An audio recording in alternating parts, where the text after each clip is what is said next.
I expect from them to speak friendly, be creative, and take initiative for the collective. So I expect loyalty, obedience, and blind compliance from all of my subordinates. I expect respect, loyalty, and for them to listen to what I say. I am the boss, there's a clear hierarchy, and I expect it to be followed. So as a leader, I have a delegative or laissez-faire leadership style. So I trust my employee to make decisions and manage their own work. I expect my employee to be autonomous and responsible. I try to create tightly knit teams that are empowered to help each other. I don't expect input or feedback from my employees since I am the boss and what I say goes. I have the final say and information flows from down to up, and that's how it should be. I'm available to answer questions and provide support if needed, but I encourage my employee to take initiative and develop independently. To manage teamwork, I make sure goals and roles are clearly defined, and then I let the team member work together and solve problems independently. I try to create healthy and comfort zone to talk and create a win-win solution. So I may punish, reprimand, or even fire employees that go against my will or say, as I am the boss and I expect to be listened to at all times and to be respected. I encourage my employees to discuss openly to find mutually satisfactory solutions. If that doesn't work, I step in using a collaborative approach to find a solution that works for all parties involved.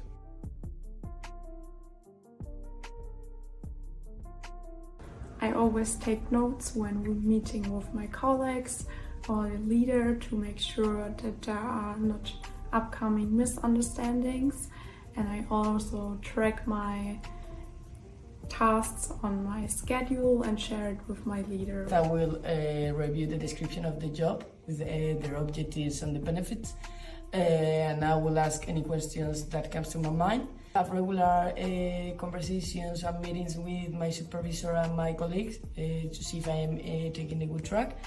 I always try to be on the same line that my colleagues, with notes such as brainstorming, share feedback. It's very important for me to feedback with my team, yes. I go meet my colleague at lunch or another break, like coffee break, to see if they understand the same thing as I do about all the objectives of the company, you know. And in case of the persistent doubts, I go to see my manager and try to explain to him that I have some issues about understanding the objectives of the company. I expect from my leader that he acknowledge my feelings and give me emotional support. I also expect from my leader that he provides me some sources to solve problems, for example, consulting groups. In my difficult times, I would like to have a leader that understands me, supports me, empathizes with me, to give me a safe place to where I can put my emotions. One is a good one. I guess I would say that I need to be considered by my boss. It's very important for me because it's such painful to be treated like a fool, and also I guess I need my leader to organize something out of work, you know, with restaurant activities, events. There is nothing more important for me to change my mind with this kind of events. So I expect from my manager to be friendly, you know, to be social.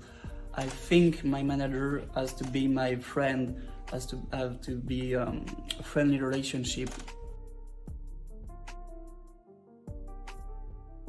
What I generally expect from my leader is that he communicates clearly and transparently with me. So he also should tell me about the company goals. Furthermore, it's important for me that he delegates responsibilities and that I'm allowed to do my own tasks. What I expect from a good leader is to be an honest, transparent leader that can assume their mistakes and also can see their errors.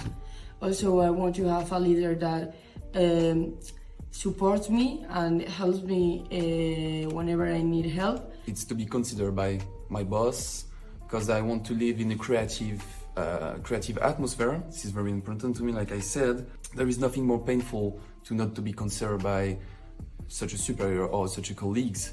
For me, a real leader is someone that is socially oriented.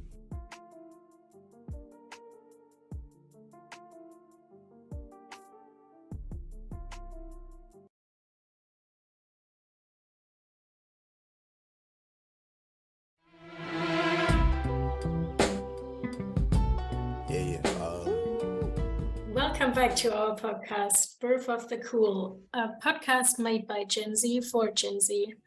We are gathered together with expectant students from all over the world. I will let them introduce themselves. Okay, so first I'm Anthony and I'm from France. Hi everyone, my name is Louise and I'm from France too. Hi, my name is Lisa and I'm from Russia. My name is Javier and I'm from Spain. Hey, my name is Fanny. I'm from France. And I'm the last one, I'm Marlene and I'm from Germany. We would like to start by giving you some information about Generation Z. First of all, it is a generation that comes after the millennials, and it is in the time span of births between the mid-1990s and the early 2010s. This generation is also called digital natives because they have grown up in a world where technology plays an important role in everyday life. Especially the older generation sometimes has difficulties understanding our generation. But we have hope in our generation and we know that we can achieve something. Today, we would like to analyze with our group of 6 people how Generation Z is functioning in a team in a company. Let's start with Louise. She is giving us some information about technology. So I'm going to talk about technology. So we are a generation that was shaped with technology, phones, social media, AI, etc. We are even sometimes considered to be addicted to this type of technology. When it comes to the workplace, because we were raised with technology, older generations tend to believe that we master every technical tool when they had to follow a training to be able to do so. And so I was wondering, do you think that technology in the workplace could be a difficulty or problem for people from Gen Z? I don't think so it poses any problems, but rather other ways of communication. It is important to know that while Generation Z may be a tech savvy, they may also have different approaches to communication and collaboration. For example, they may prefer instead messaging or video conferencing over traditional face-to-face meetings. They are highly adaptable to new technologies and can quickly learn from new softwares and tools, which can be an asset in rapidly changing business environment. I completely agree with you, Manin. We saw that during the COVID period, for example, the students were able to adapt even with their video classes, And in addition to that, I think that the future will bring new technologies. And in a way, having grown up with these technologies already will help us to adapt more quickly, I think, and exploit all the potential they can bring to us. However, I think that the more we advance in time, the more we'll be outdated and it will be then more complicated to keep the pace, Okay, so then I would like to come up with another fact that Gen Z values flexibility and work-life balance more than any other previous generation. We prioritize our personal lives, hobbies, and relationships and seek jobs that allow them to balance our work and personal lives. Can some of you give me some input about the work-life balance in a team? Yes, me. I want to say that our generation values work-life balance more than any other generation before us. This gets to us to share jobs that allow us to have time for our personal and social lives, and this is why in part to today's culture, where technology and social media have made communication easier and more accessible, allowing us to stay in touch with friends and family anytime and anywhere. In my opinion, in our team, work-life balance is important to keep employees motivated and engaged. I believe that employees who have time for their personal interests and activities can be more productive and efficient at work. I would like to also say, well, my opinion may be different from the initial, but I'd like to say that the concept of work-life balance is a bit misleading because firstly, it presumes that work is in opposition to life. Work is a fundamental part of life. It is integrated into the very structures of our lives because in order to earn, you must produce. That's how our modern society operates nowadays. And secondly, the word balance implies images of a scale where the two sides are equal in weight in order to achieve equilibrium. In simple terms, there are only work-life choices. If you want to earn money more, then you must sacrifice your time in order to earn it. There is no other way. Life does not owe you a living. So in the world of business, there is no such a thing as balance. Profit is the bottom line and always will be so. And it absolutely goes the same for the teamwork, where the bottom line is the mutual result. Okay, now I would like to bring up the topic of inclusion, diversity, and equality. In terms of these topics, our generation is characterized as a generation that values these terms in all aspects of our life, including the work environment and therefore in the working groups. For us, it's critical that teams are diverse in terms of gender, race, sexual orientation, skills, and cultural background. In short, diversity, equality, and inclusion are critical for our work teams, and companies that value and promote these aspects can be better attract and retain this generation talent, and also gain a competitive advantage by increasing creativity, innovation, and problem solving in the work team.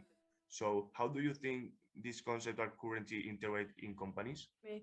I think that diversity, equality, and inclusion are hot topics that we've been discussing for decades, and still we're not completely satisfied. You know, like people in the 20s were fighting to women to have the right to vote, and I mean it's great. We are working on it still and all, but we're still confronted to inequality in our everyday life and especially in the workplace. For example, women are still paid 18% less than men for the same position. So I don't think that those concepts are well integrated in companies, but we're working on it. Yeah, I agree with Louise on the point of salary inequality, which is an inconceivable point, but still exists nowadays. Fortunately, there is a law today that go in favor of equal rights and opportunities, such as the obligation to employ disabled people in the team, but this fight is far from being won. I'd like to discuss how our generation, specifically Generation Z, is shaped and guided with the government influence and its planned programs locally and on a global level, and how it affects our character and the way we collaborate and perceive information. Various government programs that are supposed to shape our community are the core foundation of our generation specifics and characteristics that are influenced on us from our very childhood. To give you a brief idea of what these programs are, for instance, the previous generation were leading a more healthier life with more natural products to consume, while Gen Z have this fast food propaganda with its carbonated sugary drinks and artificial food that is impossible to call natural. And the consequences of this program resulting in our generation growing less healthier, more lazier, with this kind of fake food, and it even affects our way of thinking and perceiving things critically. So most of Gen Z are more likely to just accept things without any criticism and judging. It can sound ridiculous, but the chemical food, the polluted environment, and the TV movie series and that our generation consumes and watches affects our whole well-being, physically, mentally, individually, and in masses. So my research is connected to a certain theory called the Overton window. It is one of the methods of brainwashing, or more precisely of managing society by changing the generally accepted through a well-tested method of deception. Theory argues that it turns out that there is a whole technology mostly used for the destruction of public institutions and the legalization of morally unacceptable ideas. For this to happen, it's not necessary to brainwash or implement a dictatorial regime, but to develop a series of advanced techniques whose implementation would go unnoticed by the society.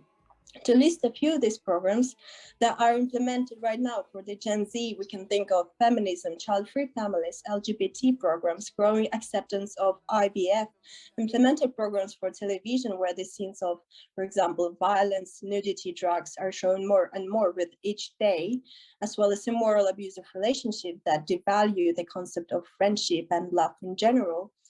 So another conclusion is that most of Gen Z are more likely to act like a victim and play a role of suffering generation because our perception is influenced in that way through the mass media and television, which also affects our critical judging because it is unnatural for a victim to be willing to stand up, judge, fight, and argue their opinion to society as well as working in a team. So that was the general idea of the Overton window theory and its programs implemented for our generation. To conclude with that, I'd like to mention the outcomes of these mass manipulation programs, resulting in many Gen Zs being addicted to technology and not being able to handle face-to-face interactions. I mean, reading books and newspapers used to help our mentality and critical thinking and imagination in our world, but how many people can you see with a book these days? So it's natural for people to want to work with AI and computers rather than the actual people. Our Generation Z is already growing up on new content, and this is quite often a perversive content. It's normal nowadays to have mental issues, as our modern life also created by the government systematic programs, which is highly stressful and naturally causes anxiety. So our generation is exposed to sensitivity, has a fear of being criticized when being of a different opinion than the rest. It's also agreeable and easy to manipulate because the social media and the television is on its peak this decade. And other outcomes are also easy to list looking at the implemented programs that I discussed.